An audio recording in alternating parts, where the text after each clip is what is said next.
Hello and welcome. Here on the Wheels Boy channel, we're all about making dreams come true. That's why I've invited my good friend Elliot Richards from the China Driver channel to drive this, the BJ212, Elliot's absolute favorite cars, or certainly among them. Are you ready, Elliot? I'm really ready and super excited. Let's go. Okay, let's go. With hands-on test drives and reviews of exciting Chinese market vehicles, Wheels Boy is the #1 source for China auto insights. Be sure to check us out on Instagram and Facebook.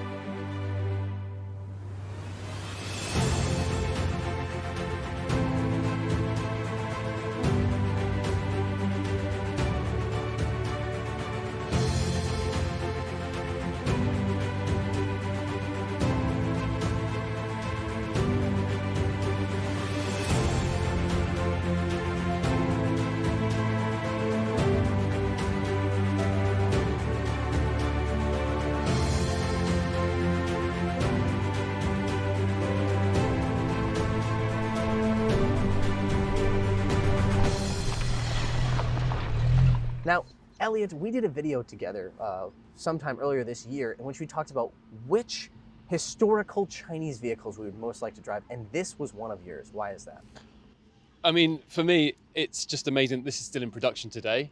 And I think this is the genesis of where Chinese manufacturers are today with, all the electric cars they brought out, SUVs. This is the first SUV in China. And I think it's historically very significant. Right. And that's why I'm so excited to actually drive it. I couldn't agree more. So originally this car debuted in 1965. It was developed alongside Russian vehicles from Russia's company UAZ. So it was originally intended just for government use. That's why they call it the Beijing Jeep. Also because it looks a little bit like a Jeep as well. As you mentioned, this thing still available for sale as of this month. It starts at $13,000 and goes up to $16,000. So still on a kind of a steal, probably. Well, I'll let you drive it and you tell me if you think it's a steal. I think it's a steal right now, but let's see a bit later on. Okay. So Elliot, I really want to get you behind this vehicle. I really mostly to see the look of horror on your face, just to warn you. But first, I want to talk a bit about the modifications that the owner of this car has made, because they are many. Let's start with the front end. A lot of the visual stuff that you see, for example, all the extra lights, LED lights here, the headlights have been replaced with LEDs to get that, bug-eyed look that some people like. This, flag mount. This is the original bumper, actually. Right, because it doesn't look very safe. Now, this is very utilitarian, right? Because it's an army Jeep and it hasn't changed at all, which is why I love it so much. But looking at safety standards today, I don't think this metal bar will probably pass any checks. I don't think there's a lot of crash structure in this. No, I don't think there is. There's no crumple zones. It's your legs. The crumple zone, yes. The crumple zone is your legs. We have some covers here for the lights. This is obviously kind of off-roading type stuff to protect your exterior lights. These are original as well, I believe. This, interestingly, is original. I like that. Isn't it cool? I like that. It's so cool. It's so army. Vintage army, yes, yeah. I love that. And the other two things I'll say is up here on the hood, we have some ventilation. Real, not fake. There are holes. There are real holes. It does flow air under there. I know it also flows water because the battery is here and water drips on it. That's never a good idea. Probably not great. And then the last thing, and my absolute favorite, this beautiful snorkel. Snorkel. We like a snorkel. I approve of any vehicle with a snorkel. I said that recently in a video we did about GWM's concept cars at the auto show. I approve of every vehicle with a snorkel, and this is absolutely no exception. It's cool as hell. Every car needs a snorkel. Exactly. Let's head around to the side. So this is where most of the performance modifications I can point out. For example, we've got some Cooper Discoverer all-terrain tires, off-road wheels, aftermarket off-road wheels. This is our locking hub, where we lock the front hub for four-wheel drive. Part-time four-wheel drive, no locking or front or rear differentials, very basic four-wheel drive system. Underneath, we do have some modifications to suspension. Mostly it's just lifted. So I would guess probably like 5 or 6 centimeters, like 2 inches. Yeah. Noticeable. If you put this next to a stock one, it's definitely noticeable. Yeah, and I don't think these are going to be perfectly suited to the roads of Shanghai. No. We'll have a look a bit later on. You'll find out. You'll find out. Up here we have, this is an aftermarket top to replace the original one. It fits well enough. Okay, but tell me, I mean, this is a military vehicle, right? Yes, in So I theory. assume it's going to be bulletproof or something. It's like about as that? bulletproof as a Tesla Cybertruck, Oh, plastic windows. so not very bulletproof. Let's come back around here to the rear. There's a ton of different stuff on the rear, some of which is, like I said, the owner has decorated to his personal taste. It's not my personal taste. What do you notice? That is Comic Sans. It says BJ212 Cold Rain in Comic Sans. Comic Sans. I have never seen cut out Comic Sans before. It doesn't make it any better looking. So other aftermarket stuff, like you said, these covers for the rear lights, even though the front bumper is stock, this rear bumper is not. This is an aftermarket rear bumper and aftermarket tire mount, which and we'll provide a close-up of this. Over here, there's 2 holes in the side of the body where the old tire mount used to be mounted.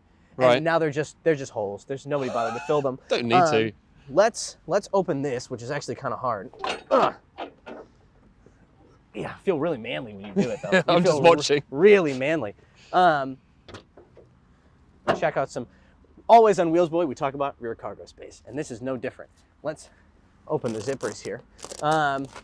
So rear cargo space is, I would say, good enough.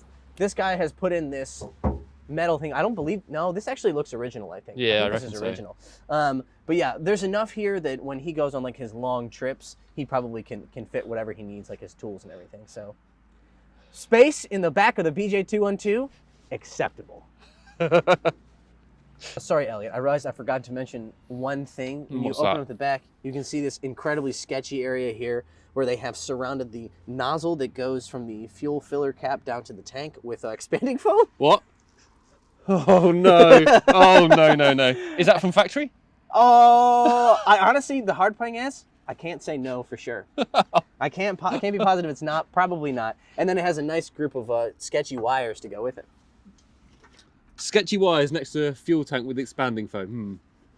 You ready to drive it? Almost. Let's get inside and check it out first. Let's have a look. All right, Elliot. Make sure to take advantage of your grab handle as you get in. So there's also plenty of modifications on the interior. Let's start with what's right in front of me, when probably the coolest thing, which is it's got like a CB radio set up. That is very cool. I know. I love this thing. So much fun to even pretend to use. There's a bunch of switches up here. There it went. I think you just... Breaker 1, 2, breaker 1, 2. These switches that control all the accessories, and there are many. That is your front lights. This one, I'm not positive what these do. They seem to indicate locking front and rear diffs, which this car doesn't have. So I'm just guessing he put those on there for fun. This also indicates a seat heater, and it doesn't seem to have a seat heater. But what this actually does is turn on our air conditioning system, because this car does not have air conditioning, it only has heat. And so when we picked it up, actually, I did turn these on. It's very helpful, because you'll roast alive if you don't have them. Who on a needs day air like conditioning? Yeah. Who needs air conditioning? You've got no windows. This is true. We have the Nature's air conditioning, which is speed. Other modifications, we have a head unit here, which is in really good nick. Very good condition. This is our 5-speed manual transmission. Here is our lever, of course, for changing the drive modes. Our 2 high, 4 high, neutral, and 4 low. This whole interior, these seats and everything are not original.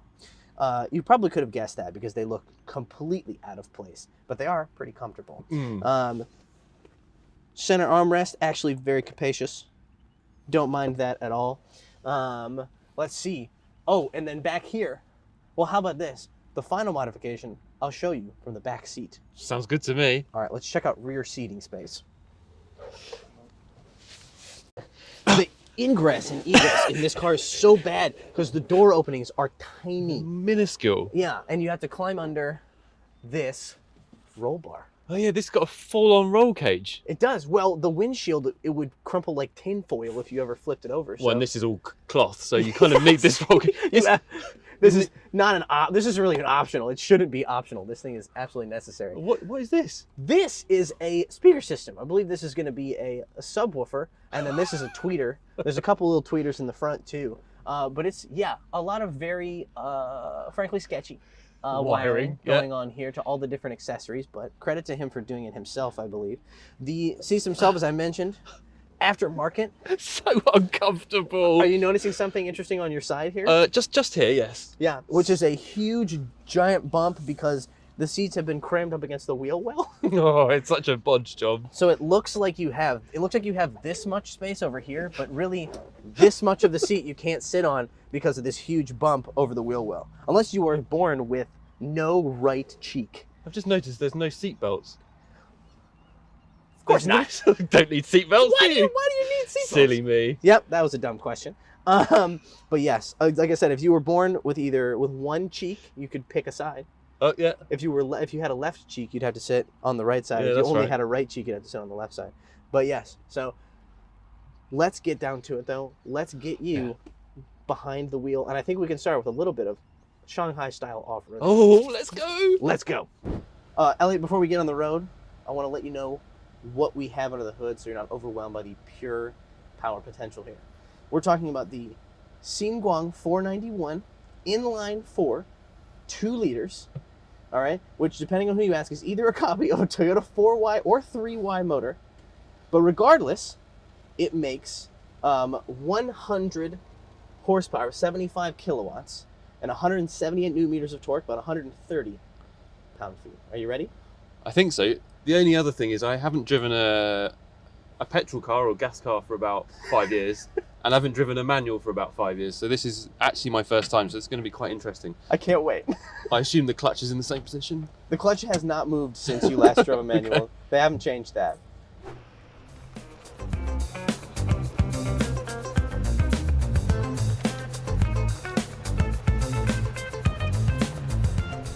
Trying to take me to this off-road track. Yes, so we are going to start at this off-road track because this is, in theory at least, where this vehicle should shine. Right. So we brought you to Shanghai's premier off-roading facility. And so I suppose that we can go ahead and get started. All right. The windshield wipers, That's made it worse. yes, they legit make it harder.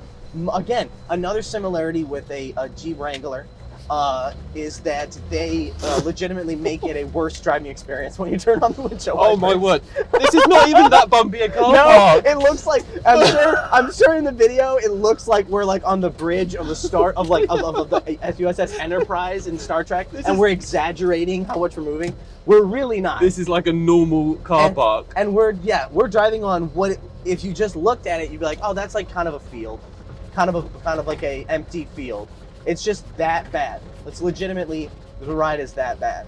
Well, because it's a suspension that was designed starting in the 50s and has essentially been unchanged. I can tell. This vehicle, I mean, you've gotten different engines and different transmissions, but the underpinnings have never changed over the course of the last 56 years. How can anyone drive this more than about a mile without getting sick? Think about the owner of this car taking it on long Like thousands of kilometers. thousands of kilometer road trips, including off-road and highway driving and stuff.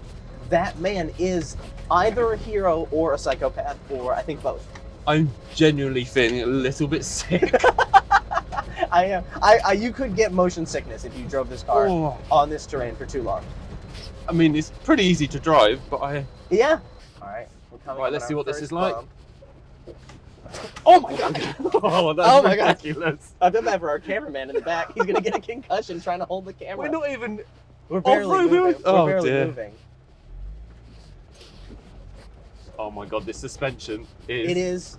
Hasn't laughable. changed. It hasn't changed since What 1965. is this? All right. Oh yeah. Yeah. Yeah, we're killing it. We're killing it. Oh my, that was a centimeter of water. There you go. Oh my god. And we're done. Oh, This What? is Shanghai. There's nowhere to off-road in Shanghai. that's it. Yeah, no. There's nowhere to go. That's why the owner of this car, in order to drive it off-road, has to drive it thousands of kilometers on the road to get anywhere to actually drive it off-road. That's crazy. So I think at this point, let's go see what that's like. Oh no. Yes, let's do it.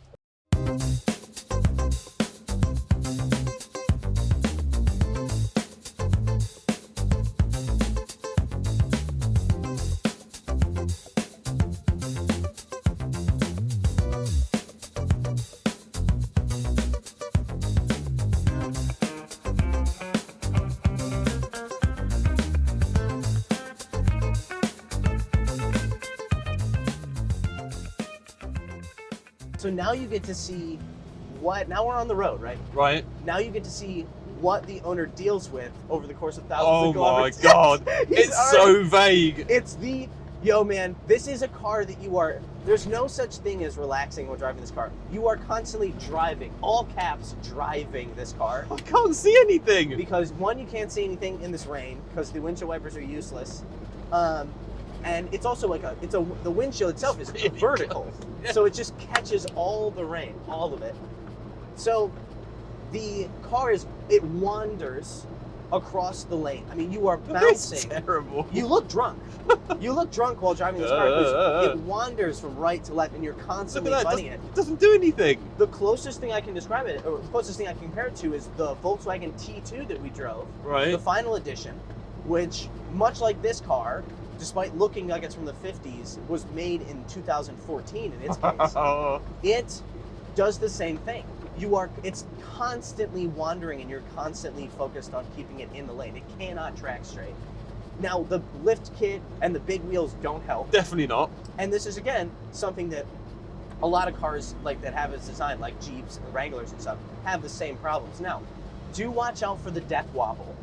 What's the death wobble? You're not familiar. Okay, death wobble is a term from the Jeep community, and Jeep Wranglers are famous for this. They have live front axles, right? Yeah. And that design basically means that if you hit a bump, especially if it's one side, it will send violent vibrations through the steering wheel, Right. which can then cause you to crash and die.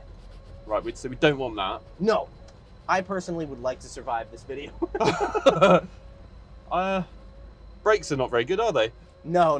Here, we'll wait till we get past this red light. God, death wobble is so real. I can smell the fuel. Smell the petrol. I mean, it's not good to stop at a stop. Stopping at a light is bad because you just have to kind of sit in it. You have to sit in your own fumes. In your own fumes, yes.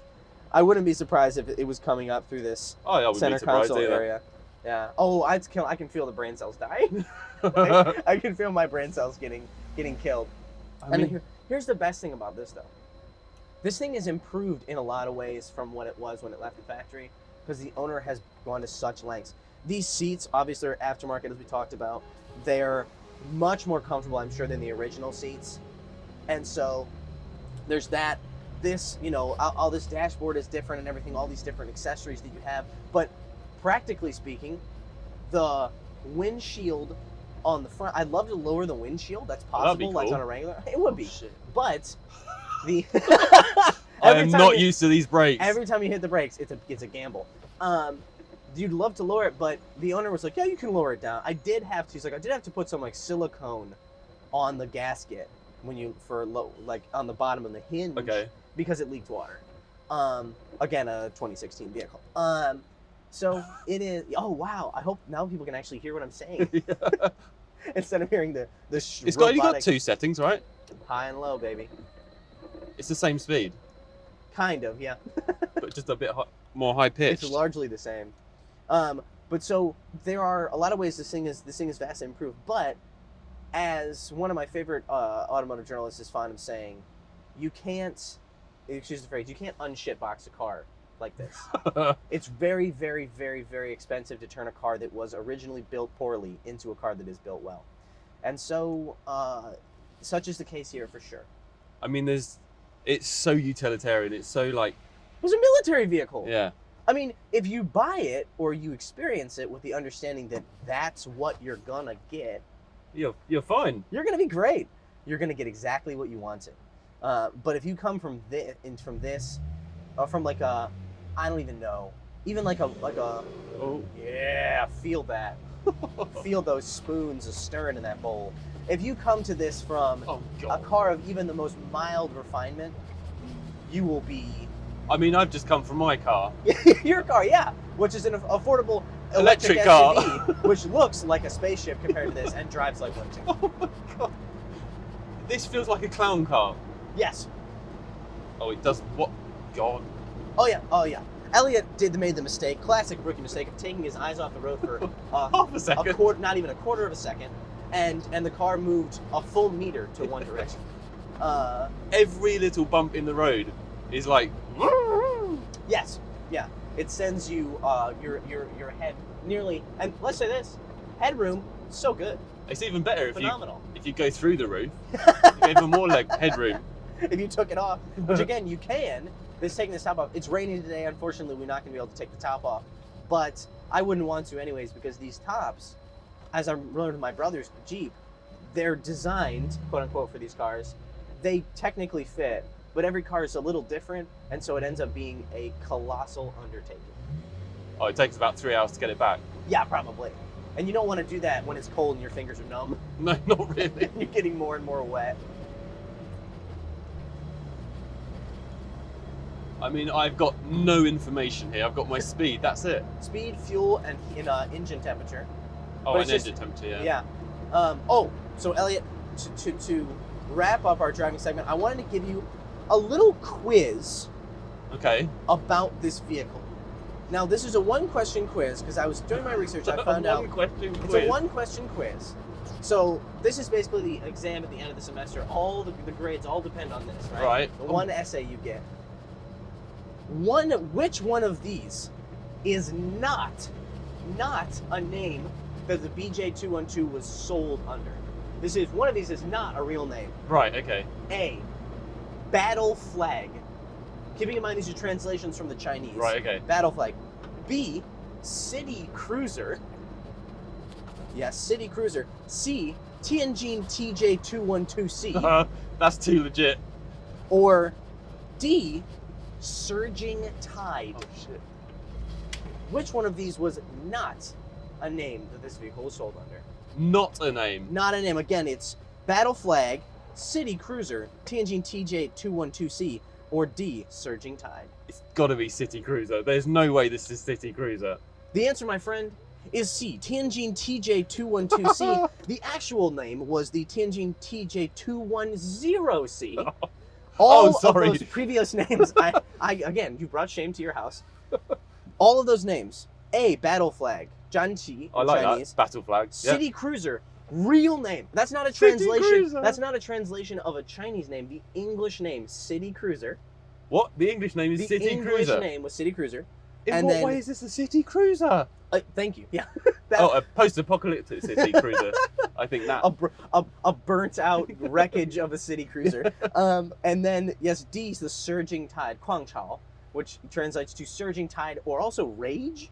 Oh, rage. But I don't know if it's a rage as in like anger rage. Maybe somebody can help me in the comments. Anger rage or like it's all the rage, like a trend. It's definitely anger rage. I hope it is. But yes, all of those were real names that this vehicle was sold under. Yep. City Cruiser? 100%. No way. Yep. So one other thing I will add is that, so the latest version of this vehicle, and we should share some very sad news with the viewers. This month is the last month this vehicle will be produced. I mean, And it's you- sad. I can tell by the look on your face of misery as you drive it. You're very sad. This is the last month they will produce a BJ212 in this original circa 1965 iteration. There will be a future version. There will be a version in the future that has that is a newer version. I'm sure a new platform, a new engines. But I will mention that this car does come with now the last version of it came with either a 1.5 turbo or a 2.4 turbo Mitsubishi 4-cylinder, making up to 220-ish horsepower. 220-ish. I will repeat that. 220-ish horsepower because we just went over a bump and the entire world is blotted out. I think I black out. I get like a small concussion every time we hit a bump. But yeah, so that is the final iteration of this car. So RIP. You will be missed. You will be missed. I think it's a bit sad. I Yeah. think, End of an era, right? yeah, it's a kind of one of the longest running cars that's been under manufacture, I think, since the Mini, since the Beetle, since the Land Rover. Mm-hmm. And this is the latest one. So it's Sure. a bit sad, Sure. but, you know, it's a bit of a dinosaur, so I can... Well, I'm glad we were able to give you a time to experience it before its time was over. Oh, God. Most terrifying experience of my life. Oh, door's still broken. Now, I would love to turn off the car, but the battery's messed up. So if we turn it off, we can't restart it, and we're at the end of an off-road trail, and nobody could come get us to turn it back on. So We're stuck. We'll have to give our final thoughts here next to the sweet sounds of the Xinguang 491 four-cylinder, aka the Toyota 4Y3Y. But anyways, Elliot, you've now experienced your dream car, the BJ212. What do you think? Never meet your heroes. It wasn't all that you thought it would be? No, I think I like the looks of it more than anything else. Everything else, the driving experience, doesn't quite meet expectations. That is a shame. But you did mention that you thought that this car was historically significant. Has that changed now? Yeah, I still think, this is the first SUV in China. It spawned the whole industry that we have today. So I think it is a very significant car. It just belongs in a museum. Right. It does not belong on a public road. No, definitely not. In 2021. And yet, I have to say, I appreciate the fact that this owner is willing to drive it. Somebody should. It's like the Volkswagen T2 we drove. I'm glad that people are driving it and it's on the road. And I can see it, but I never want to drive it myself. All right, Elliot, thank you so much for joining us for this video. Thank you guys for watching. Be sure to check out Elliot on his channel, China Driver. Great videos about electric cars. And then, of course, be sure to check out other videos on our channel. Like, subscribe, hit the bell, and check us out on Facebook and Instagram. Links in the description below. Thanks for watching.